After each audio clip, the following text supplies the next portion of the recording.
बोलो भारत माता की, भारत माता की। वंदे वंदे। बोलो जय जय राजस्थान, बोलो जय जय राजस्थान, बोलो जय जय श्री राम, जय जय श्री राम। मैं ज़्यादा लंबा नहीं करूँगा कि सब भोजन की ओर गए और जो बोलने वाले थे वही मंच पे रहे, जो सुनने वाले थे वो तो सब भोजन करने गए, इसलिए ज़्यादा लंबा नहीं करूँगा। आज इस बहरीन की धरती पर हमारे बीच में मंच पर विराजमान संत वृंद सम्मान्य प्रतापपुरी जी, सम्मान्य महावीर जी, सम्मान्य संत वृंद सभी,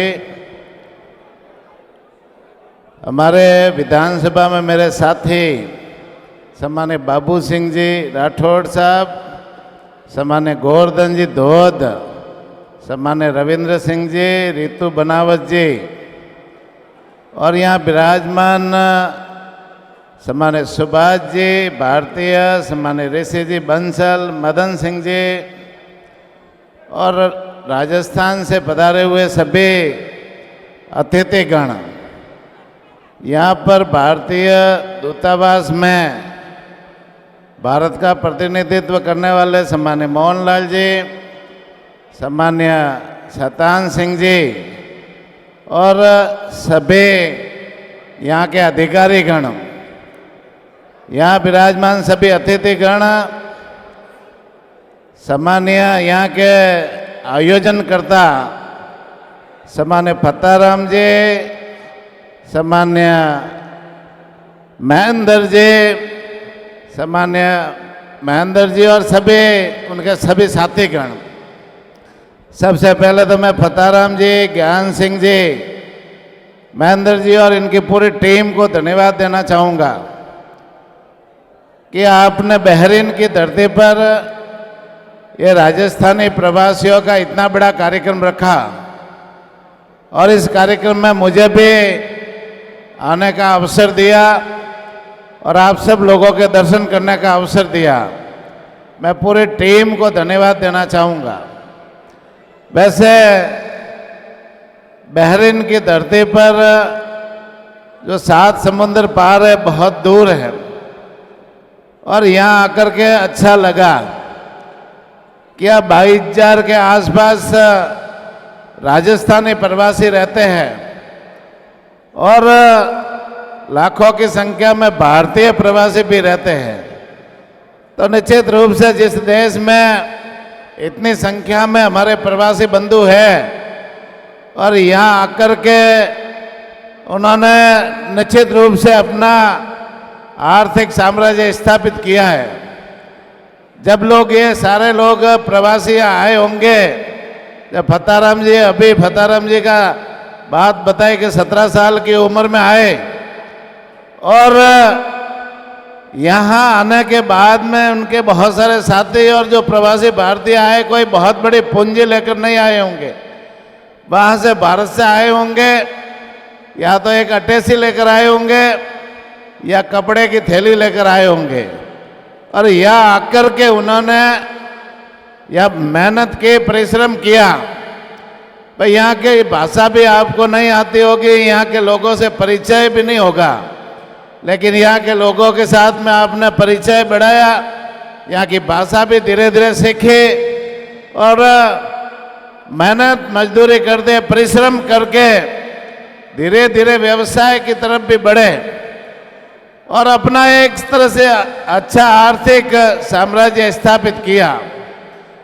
निश्चित रूप से आप सबको मैं बधाई देना चाहूँगा कि आज बहरीन की धरती पर आप व्यवस्थित तरीके से आपका भी व्यवसाय चल रहा है, अपना बंधुओं को ला करके भी उनको व्यवसाय देने का काम कर रहे हो, इसलिए मैं आप सबको बधाई भी देना चाहूँगा। निश्चित रूप से आप लोगों का इस बहरीन जो आपकी कर्म भूमि है, कर्म भूमि के विकास के लिए आपका बहुत ही सहयोग है और कर्म भूमि के विकास के लिए आपने जो काम किया है, आप सबको बहुत बहुत धन्यवाद।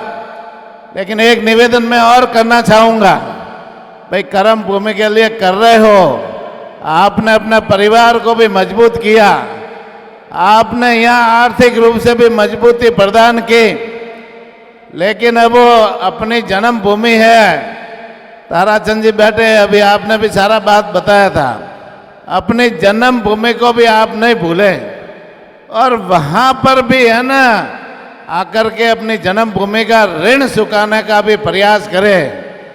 भाई वहाँ बहुत सारे प्रवासी आते हैं और आकर के राजस्थान के विकास के लिए, भारत के विकास के लिए काम करते हैं।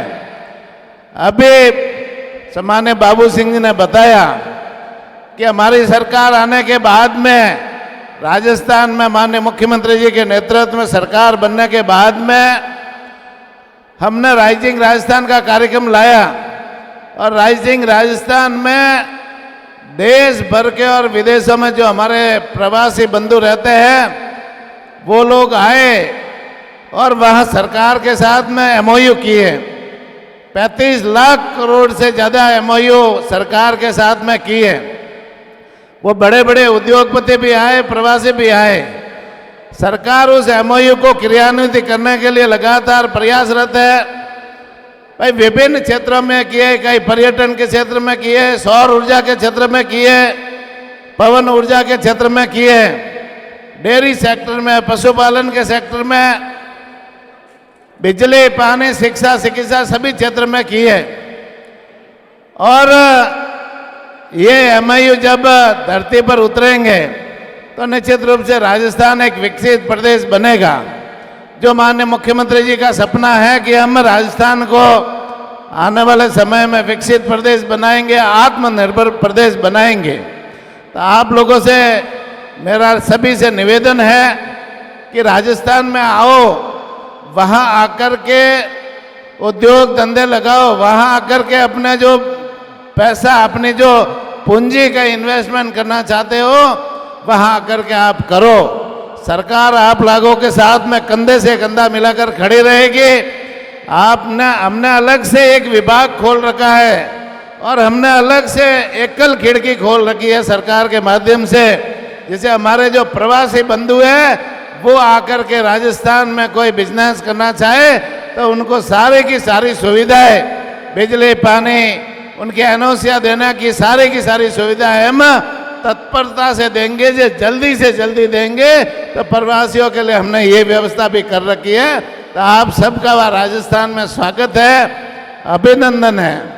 साथ ही साथ में एक निवेदन और करना चाहूँगा कि आप राजस्थान में पधारो और राजस्थान में आकर के अपना जो पैतृक गांव है, अपना पैतृक जिला है, वहाँ आकर के शिक्षा, चिकित्सा और अन्य क्षेत्रों में अपनी पूंजी लगा करके सरकार के लिए योगदान करो।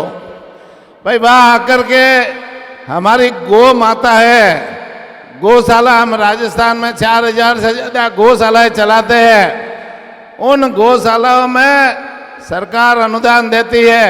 पूरे राजस्थान की गौशालाओं को 1200 करोड़ रुपए सरकार अनुदान देती है। फिर भी हमें भामाशाहों की आवश्यकता रहती है। वहाँ के राजस्थान के भामाशाह गौ माता के लिए पूरी सेवा देते हैं। हम आप लोगों से भी अनुरोध करते हैं कि आप भी राजस्थान में आओ और वहाँ आकर के हमारी गौ माता के लिए योगदान करो, जिससे वो गौ माता की सेवा हम कर सके, संरक्षण कर सके। अभी मुझे यहाँ बताया गया था क्या कई कार्यक्रम करते हैं और कार्यक्रमों में हमें जो गौ माता के नाम से भी पैसा यहाँ इकट्ठा करते हैं। और राजस्थान में आकर के फताराम जी कहते हैं वहाँ की गौशालाओं को आकर के वो चारा पाने के लिए हम पैसा देते हैं, यहाँ बहरीन से भी देते हैं। तो मैं फताराम जी को भी धन्यवाद, इनकी टीम को भी धन्यवाद देना चाहूँगा। भाई वहाँ राजस्थान में बहुत सारी सांस्कृतिक विरासत है। देवस्थान राजस्थान में देखने लायक है। आप जाओगे तो देवताओं के स्थान पूरे राजस्थान में एक सांस्कृतिक धरोहर के रूप में है। आप जिधर जाओगे उधर देवताओं के बड़े बड़े मंदिर बने हुए हैं। अपने गांवों में भी मंदिर होंगे, तो अब वहाँ पर भी है ना, या आपने जो धन कमाया है, जो या पैसा कमाया है, उनका थोड़ा बहुत हिस्सा वहाँ पर राजस्थान में भी देव मंदिरों के विकास के लिए, हमारी सनातन संस्कृति को मजबूत करने के लिए आप वहाँ पर भी करें, ये मैं निवेदन और आग्रह भी करना चाहूँगा। वैसे बहरीन में आप लोग बहुत अच्छा कर रहे हैं, समय समय पर सनातन संस्कृति को आगे बढ़ाने के लिए भी आप काम करते हो, विभिन्न कार्यक्रम भी करते हैं, या मंदिर बने हुए वहाँ पर भी काम कर रहे हो। यहाँ की सरकार के साथ में तालमेल बैठा करके दोनों देशों की जो सांस्कृतिक विरासत है उनको आगे बढ़ाने का काम कर रहे हो। मैं आप सबको भी धन्यवाद देना चाहूँगा। और निश्चित रूप से अभी जैसे हमारे देश में लोकप्रिय प्रधानमंत्री माननीय नरेंद्र मोदी जी के नेतृत्व में सरकार काम कर रही है, राजस्थान में भारतीय जनता पार्टी की भजनलाल जी के नेतृत्व में सरकार है और डबल इंजन की सरकार है।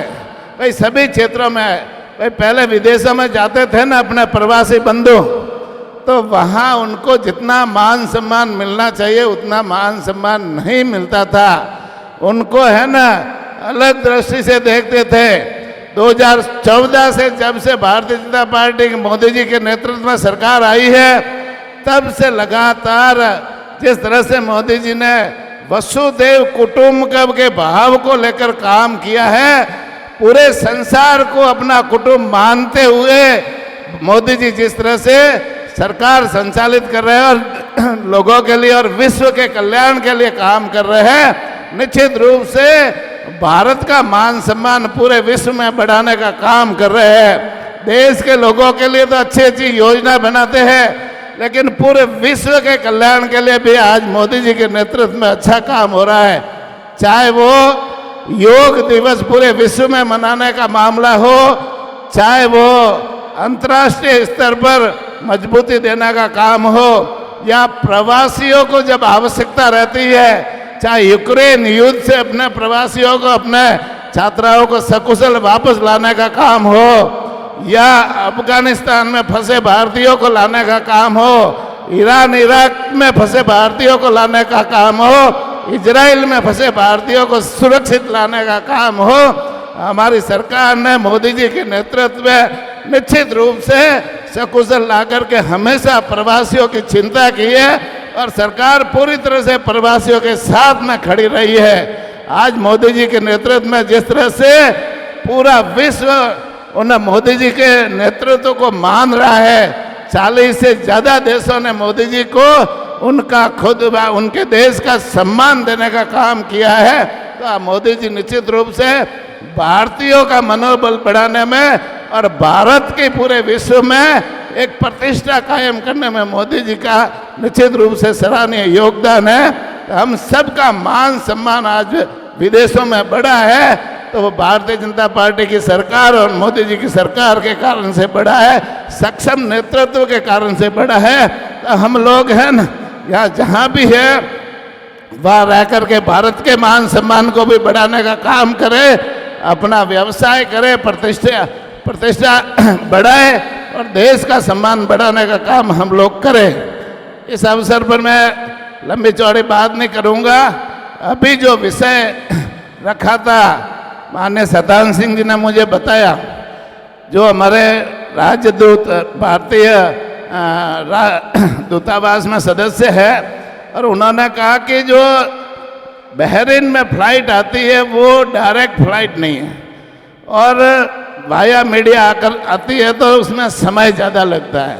तो निश्चित रूप से मैं सतान सिंह जी से कहना चाहूँगा कि यहाँ के जो प्रवासी बंधु है, प्रवासी संस्था है, उनसे एक लेटर लिखा करके, एक आपकी भी मांग है वो लिखा करके मुझे भिजवाना।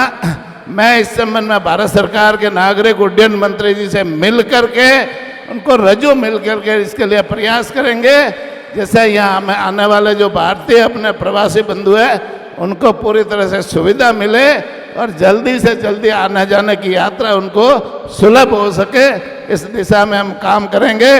और विशेष रूप से यहाँ पर विराजे सभी प्रवासी बंधुओं से आग्रह भी करना चाहूँगा कि आप राजस्थान आए, राजस्थान आकर के राजस्थान के विकास में भी सहयोग करें।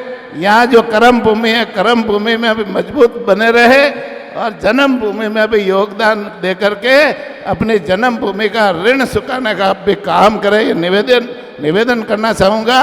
और माननीय मुख्यमंत्री जी की तरफ से, राजस्थान सरकार की तरफ से आप सबको दीपावली की बहुत बहुत शुभकामनाएं भी देना चाहूँगा। आपको बहुत बहुत शुभकामनाएं। और पुनः यहाँ के जो संस्था के सम्मानित फताराम जी, उनके पूरे टीम, महेंद्र जी, ज्ञान सिंह जी और पूरी टीम को धन्यवाद देना चाहूँगा कि आप लोगों ने यहाँ आने का अवसर दिया, आप सब लोगों के दर्शन का अवसर दिया। और राजस्थान में पधारो तो मेरे लायक कोई कामकाज हो तो निश्चित रूप से आप फोन से भी बता सकते हैं। और राजस्थान में जयपुर आकर के या मेरे सुमेरपुर आवास पर आकर के किसी भी तरह का काम हो, जरूर सेवा का मौका दे। मैं अपने आप को सौभाग्यशाली समझूंगा जब आप लोगों ने, बहरीन के लोगों ने कोई सेवा का मुझे अवसर दिया। बहुत बहुत धन्यवाद। जय हिंद, जय भारत।